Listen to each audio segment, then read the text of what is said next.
Well, good morning, everyone, and thank you for being here. If this is your first time joining Opportunity Makers, I'm so thrilled that you're here. And if you are back, thank you so much for your enthusiasm and your commitment to coming to Opportunity Makers. Before I get started, I do want to start with a land acknowledgement. I want to acknowledge our First Nations and Indigenous people who have been the caretakers and still are the caretakers of this beautiful land that we call home. In particular, where I live in Muskoka, I want to acknowledge the Chippewas of Rama, the Wada Mohawk First Nations, and the Moon River Métis and Inuit. So wherever you are, I hope that you can just take a moment of silence and quietly acknowledge those who came before us, and in doing so, really help to acknowledge the movement and the commitment toward truth and reconciliation in this land. So thank you for allowing me to do that. And without further hesitation, I want to introduce my fabulous guest this morning. I've had the privilege and honor of working with Alana Riley, who is the head of mortgages, insurance, and banking at IG Wealth Management. But in addition to that, a very active board executive with Gordie Howe Cares and with the Children First Canada, as well as with her alma mater, Dalhousie. So instead of talking about Alana, I want to welcome her. Welcome, Alana. Thank you so much for being here this morning. Thanks, Libby. I'm thrilled to have an opportunity to have a coffee and a chat, my two favorite things. Yay. You are a sought after speaker. You are very often on shows like this and podcasts and main stage events, talking a lot about finance, talking a lot about women in finance. But today we're going to take a slightly different twist on that. And we're going to talk and have a candid conversation about success and its journey and its path. And I think that, for a lot of us who look at you and your grand and great accomplishments, both in your career and in your personal life, we say, well, how did you do that? How did you get there? What was the secret sauce, et cetera, et cetera? So I'd love to start this conversation just having you share a little bit about that path that was your journey to the place that you now find yourself. Well, thank you. That's certainly a very humbling introduction, Libby. So thank you for that. But I think just even looking back, and I hate to start off with this because I've recently just have done some math here for someone in finance and realized I've been in the industry for over 25 years. Which how's that possible? It really is crazy when you look back at the journey. But I think I would also say that each previous role got me to this role. And so, I look at the success that I've had over a period of time. I didn't get to this job without having success in the previous job. And some of those jobs weren't the job that I knew I loved the best, right? And actually, some of those jobs might have been the best ones for you because they help define who you are as you moved forward. But I think it's been a really interesting journey. And, I think what I would share along the way is, I have found for myself personally and others that I've coached or mentored or spent time with, you're always going to be best at what you're excited about. And I share that all the time, that you actually have to have a passion for what you do. Because after 25 years, I'm not saying every Monday morning you jump out of bed and go, woohoo. Well, today I did because I was chatting with you, Libby. You have to be excited about what you do and feel passionate about what you do. And for me, I think that's core and foundation to why I've had success over the years, is really finding out the roles and parts of the business that you love, and then, deep diving into those specific areas. Mm-hmm. So, it's so funny. You talked about realizing that you've been in business or in this career for 25 years. I remember when I had a boss who was celebrating her 25th anniversary of being in the workforce. And I thought, good Lord, that's a long time. I have a couple of years on you, Alana. My 25th was a little bit ago. But you're absolutely right. It is about having passion for what it is that you do. I'm curious to know, was it always a career in finance when you think back to your very earliest days and maybe even the choices that you made at university? Yeah, absolutely. Of all things, I was in university taking a degree in sociology and under in psychology, thinking that eventually I wanted to go to law school. At the same time, I was waiting tables like lots of people did through university, which arguably now I think it was part of my passion for customer service over the years. But certainly we can get to that. But as I was coming upon graduating from my undergrad degree, I thought, wow, like I need to have something on my resume other than just waiting tables all over the place. It was, the problem is you made great money waiting tables. Yeah. So I ended up through a friend of mine getting a job at a bank, frontline teller, just an intro level role. Started to do that, and it was a great experience to start understanding, kind of quote unquote the business world. I started to progressively move up through roles. And I often joke and laugh and say that, they started to promote me faster than I could get back out to go back to school. And so I graduated with that undergrad degree. And, within 2 years, I was already in a management training program and starting my career at the bank at the time. So, it was really interesting because at that point I thought, oh God, now I'm done school. I'm not going to have to go back there. And I know we've talked about this, Libby, where I said, oh, I'm done that undergrad degree. Oh, thank God. 2 or 3 years later, not even next time, like, oh, well, now I'm in this industry. I'm going to have to take, IROC license, mutual funds license, branch compliance course. So went down that path with CSI for a number of years. And then, upon reaching a number of those designations, I thought, okay, now I'm really done.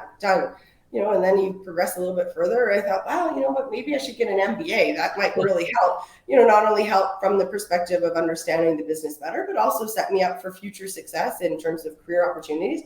And so then I went through Dalhousie. They had a great program for those of us in finance, and great because you met a great connection of the same people that were either in a banking, finance, wealth management, insurance area. And ended up taking the MBA. So, I thought that was just a fantastic journey.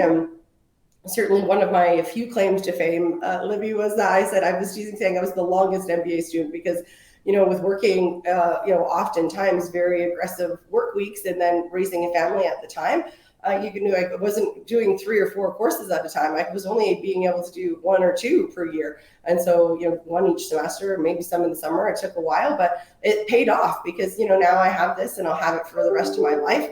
And I'm thrilled that I went through that process. Yeah. And then, of course, I finished that and said, okay, I'm really done. I'm never taking a course again. And then only shortly thereafter, met with you. And, a few years later, you're taking coaching certifications. So I guess the moral of the story for me is you just are always in a position to learn. Like, so if you have that learning mindset that, you're just never going to say, I'm done. There'll always be something new in our industry and in life that you can continue to learn. And I think it's a good, solid approach that's helped me continue to succeed. I think that's so important. If I had asked my undergrad self if I would ever go and continue on to get a master's degree, I would have said not a chance. Like, no way. I am done. Can't wait to get out of school. And then there I am. I think I was already like 39 when I applied for when I applied to get my master's degree at Royal Roads University. And then when they accepted me, I thought, what kind of a school is this? My undergrad was nothing to be proud of, but I loved it. And once you really start down that path of being a lifelong learner, you really can't stop. Like, you really can't. Totally And I agree. think, I want, first of all, I want to say, so in the chat, yes, Curry is saying you have to be excited about what it is that you're doing. If you've got any questions or comments, if I'm looking over here, that means I'm just looking at the chat. So make sure that you're putting your comments and questions there. So this idea that, I do a lot of leadership training and entry-level managers.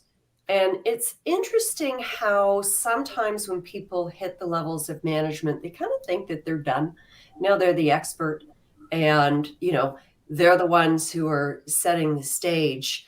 But it really is about being open to learning and open to opportunities like coaching throughout your career that really accelerates you and accelerates your path. Can you talk a little bit about that and how, I mean, my experience of you certainly is so incredibly open to seeing yourself and in certain situations. I'd love to hear your perspective of all of that. Yeah, it's interesting. You made me think back of one of my very first manager roles, where, of course, at the time, you're with your colleagues that are at a similar level, and then you're promoted, and now the people that were part of that, are now reporting to you, which oftentimes creates an interesting dynamic if you're staying in, within that same either area or department. And oftentimes some challenges depending on how you approach that situation. And I think it's interesting because when I look at or define my role as a manager then to how it's continued over the years, now obviously in a leadership role, I like to surround myself with people that can add value and have different perspectives on things. Mhm. And so I look at more as a collaborative work style than quote unquote the manager. It's really being able to rely on those individuals who, obviously in their own right have had much success in their career, have their own perspectives and are able to share, and you continue to learn and grow as a leader, right? Like, I would say that oftentimes in a mentor-mentee relationship over the years, I've reached out and had lots of mentors and mentees. But if I'm the mentor, I always approach it that, look, this is a two-way street. I'm hoping to learn from you, just like you're hoping to learn from me. And I think oftentimes if you just approach it like you said from that learning mindset, regardless of whether you're in the manager role or not, you can have great success that way as well. Yeah. I think, and it's not that you feel like you have to learn; it's that you really want to. Exactly. And Yeah. that's part of the secret of success. So I hadn't planned on asking this question, but I have to, because you are a woman, a female executive in finance. And so did you ever find that it was more challenging for you as a woman progressing in your career? Because I know that sometimes in some industries, women do feel that they are at a disadvantage. I'm just curious to know what your experience is, because I don't think it's necessarily a universal experience, but I'd love to hear your experience. Yeah, I think, obviously, I'm a strong advocate for DE&I for lots of reasons, my own personal reasons as a woman in finance, my own family dynamics, having lots of passion around this topic. But when I look at my own career, that first manager role that I shared with you, I walked down to sit at my very first leadership table, and there was me, one woman who was on the cusp of retirement, and a room of 14 men. And probably I would say all like middle-aged white men, some of them, but primarily that as well. I wouldn't say that fundamentally in my world I've seen this dramatic shift. We're all working really hard at that. Mhm. But I wouldn't say that ever held me back. I interestingly, some of my closest friends are all male and colleagues, because that's the pool that I'm in. Yeah. In terms of my professional world. So, I think I'm very lucky that, I've had these great colleagues, mentors, and leaders to learn from over the years. I think probably earlier days, there was sometimes, and, it was a different time back then too. Like when I first had my first baby, Libby, they only had 6 months maternity at the time. And I was in labor at work. I didn't even I was just like still at work that day in labor. And so, then you come back and, 2 months later, they're like, well, we'll give you a promotion if you come back early. It was just, okay. All right. Like now I coach women all the time to say, for the love of God, take your maternity leave. You're not going to get your babies back. You're going to be here for 25 or 30 years of great career. But you're only going to see your kids, young at that time. So it's probably interesting. I say maternity, of course, there's great paternity leaves for, and so I believe all families that are having children should try to take as much of that time, because in a blink of an eye, oh my gosh, then they're teenagers, then they're in their 20s, and you just need to appreciate each of those kinds of periods of time. So Yeah. and maybe probably isn't answering your question in terms of specifically. There's lots of stories that would probably make everyone's head spin, as they make us all do. But I think it's just all about being resilient as well. And I can certainly say that's been probably a key to my success, is not being dragged down in those difficult situations. Understanding how you can learn from situations and how to be resilient in them as well. Yeah, I love that. I'm not sure I love the part that you were in labor when you were still and if you're one of our American friends joining in, yes, 6 months is at the low end of maternity leave. I think they still are stuck on around like 8 weeks. It's insane. Yeah, it's insane. It kind of are on leave, and it's absolutely way too short. Yeah, exactly. So it does beg the question. I mean, it is not just a very busy executive role that you hold at IG, but you are also very involved with your community and various charitable organizations in your school. So I said in the little promo piece, if you, my mother used to say, if you want something done, give it to a busy person. It's not necessarily about being busy, but that is a full plate. So what is your perspective? We talked about this, I know. Yeah, balance. Oh gosh. Well, first, maybe even just going back, in terms of kind of quote unquote busy. I think we just overuse that word. Like, it's almost like a badge of honor. I'm so busy. It's terrible. We all, here's my week, and this is what it was. So, for me, I think the reason why I've been active, I do fundamentally believe that we need to be giving back to the communities in which we work and serve. So that's just been, a core foundation that I've learned from my own mother and dad over the, mom and dad over the years. They were always, advocates and strong within the community. But in addition to that, I think I've learned, again, it goes back to learning, having different board roles in a period of time where I was looking to advance my career on the corporate side of the business. I was able to cross diversify and learn further skill sets through that path as well. That fundamentally served me very well. So, I think it goes back to, for sure, you want to be able to be out there and give, but in the way that you're still leveraging these situations and or building out your network, building out your network of individuals is really important through those periods of time. But again, going back to when the kids were younger, if I knew that I was already, a busy working mom. So a way that I could still feel connected, yet still meet some of these other goals, was to start volunteering for some of the different activities they were in, right? I.e. like special lunches or serving on boards or different things like that, so that I could still feel connected to them at their schools or some of their activities that they were doing, yet still fulfilling, some of these other areas. So I think, there was that piece of it. And then, lastly, it's kind of going back to that, I don't think you're allowed to swear on your morning talk show here, Libby, but I told you on LinkedIn. Balance is BS in my world. Like it's there's no such thing as every day you're going to wake up and have balance. And I know I shared with you, like, on the days where, one of my 3 kids like says, oh, you are like, you're going to win the Mother of the Year award. I can tell you right now is not the same day that my team says, you're going to win the leadership award, because you just can't be all things to all people all at the same time. Mm-hmm. And so, I think it's just, for me, it's always been around the quality of time, not the quantity of time, and choosing wisely. And I think every week choosing wisely of, what needs to fit in the calendar. And I'm certainly no expert at this.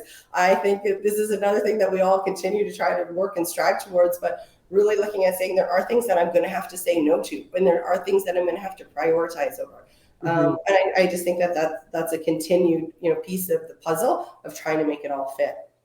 Well, and I think we live in a world now, at least in some industries, where there's more, I don't want to use the word tolerance, but, whether it's the post-pandemic world that we're in or just that we're evolving, that we aren't just our jobs.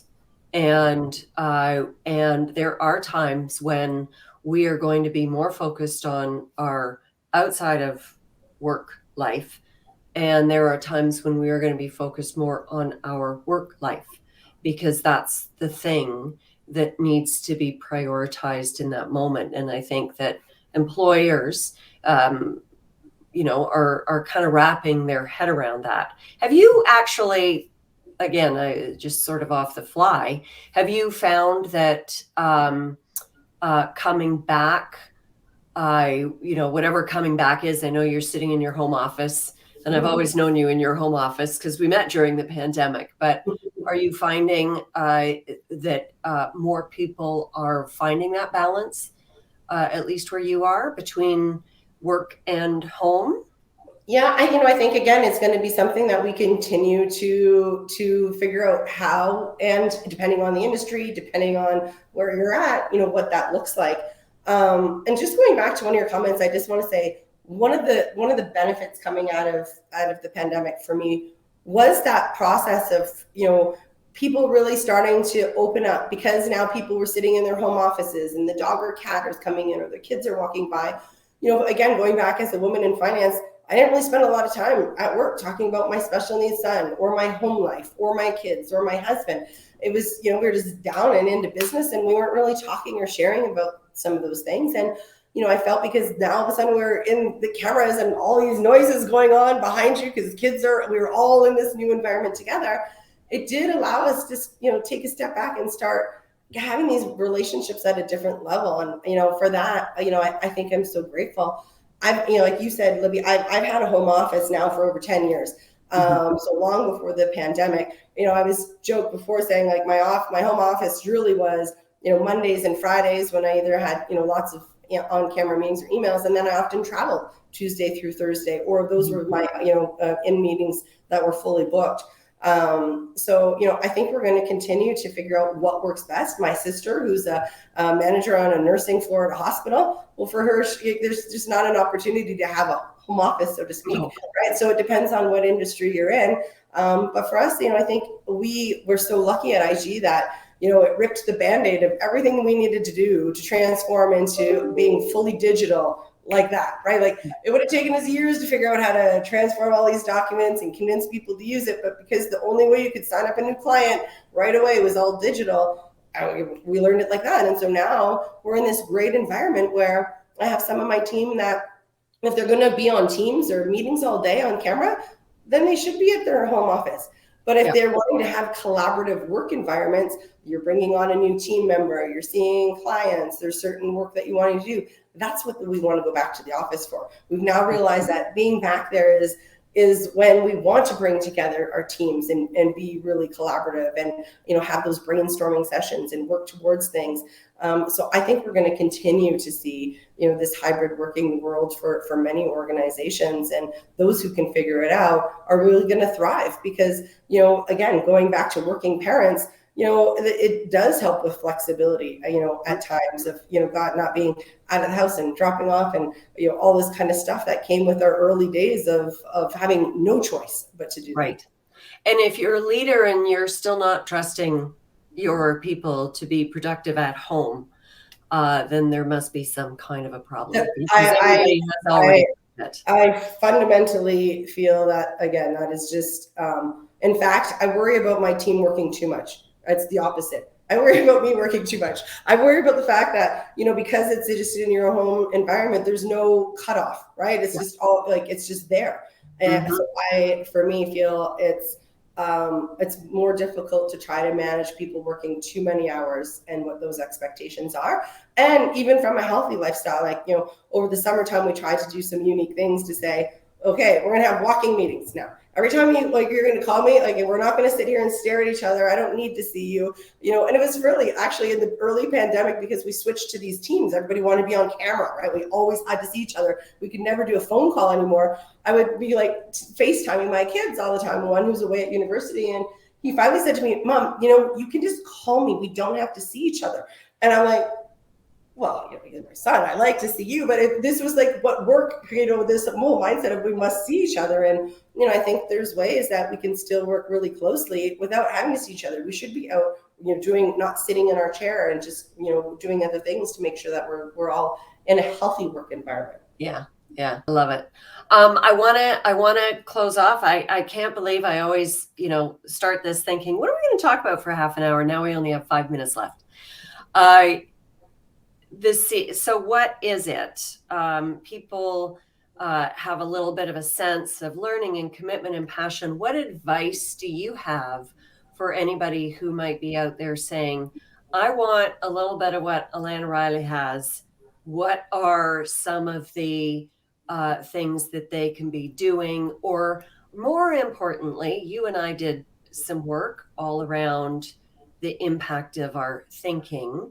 So how should people be framing their mindset to achieve success in their careers?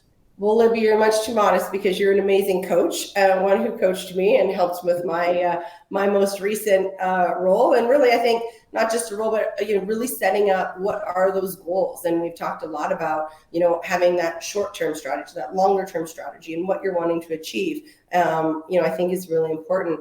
And the other piece that I often share with people who want to talk about coaching conversations is, I fundamentally believe that you need to be the very best in your current job if you're looking for the next job.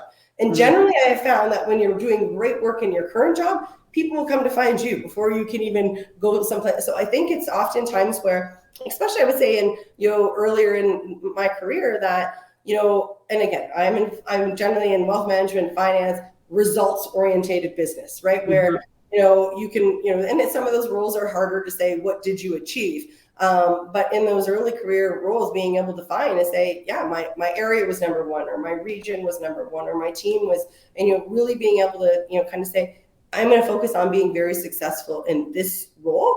Certainly has helped before trying to go off and figure out what the next one is. And I think, we fundamentally see that shift, in some of the generations now where, sure, you don't want to be in the same role for, years and years and years, but you need to be able to achieve certain milestones before. You can't just be in a role 10 months before you're moving on to the next one either.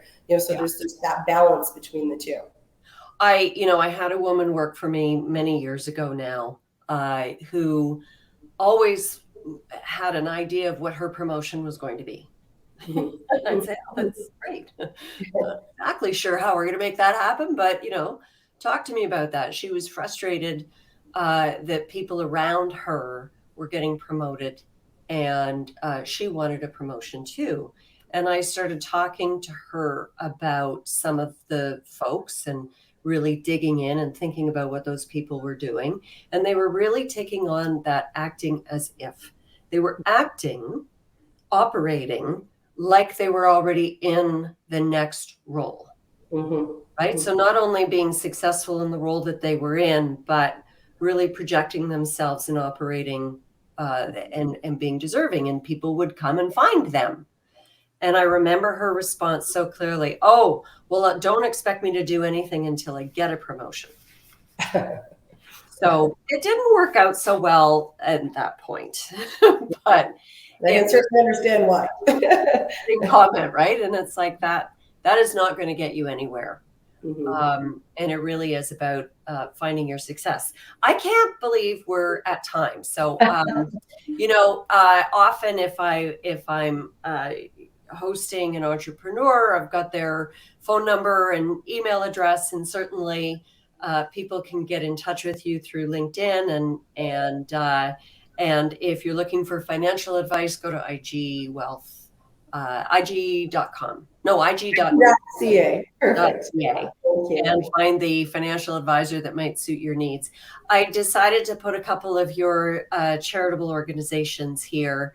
childrenfirstcanada.org, GordieHoweCares.com.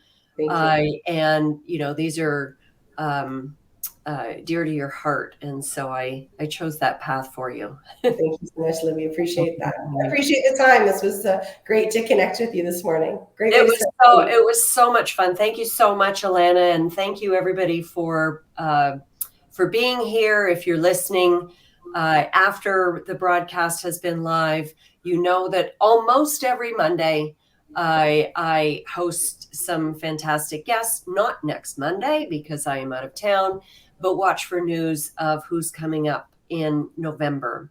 So thank you, Alana. Thank you, everybody. And everyone have a fantastic day.